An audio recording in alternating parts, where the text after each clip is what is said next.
What is fasting? It's humbling yourself, it's afflicting your soul, it's laying your flesh on the altar.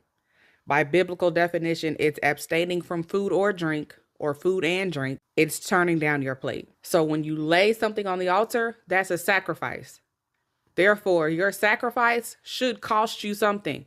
That's why it has to be food or drink, right? Because social media, we can live without it, right? We've grown accustomed to it. It's a part of our daily lives. That's how you're watching this episode. But push come to shove, we get knocked off the grid. We gonna be all right. You know what I'm saying?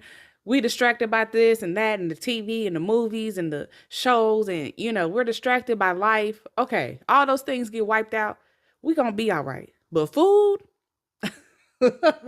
food is another conversation, right? If you really want to humble yourself, don't nothing cost you like turning down your plate, right? So the reason why people want to abstain from social media and things that are distracting, one, it may be advantageous. Like if you are that distracted, yeah, cut it off. Because if your right hand calls you to sin and stumble, cut it off.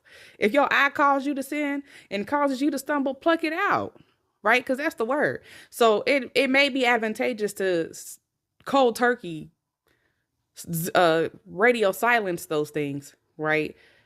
But that doesn't really cost you. David said in 2 Samuel chapter 24, and this is what was happening. So I don't know how to, Aruna, I don't know. He says, why has the Lord my king come to his servant? Because David had came to him. He approached him. David said, I came to buy the threshing floor from you and to build an altar to the Lord so that the plague may be held back from my people. He basically was looking for a reason to wipe out the Israelites, or at least a portion of them, because they made him mad. They provoked him to anger. And so he provoked David to do something that would cause consequence. He counted them up. He wasn't supposed to. Therefore, God was able to send a plague. And in order to get the plague to stop, he was coming to the threshing floor to buy it so he could build an altar so that the plague would be held back from the people. So Aruna said to David, let my lord the king take and offer up whatever seems good to him. Look, here are oxen for burnt offering and threshing sledges and the yokes.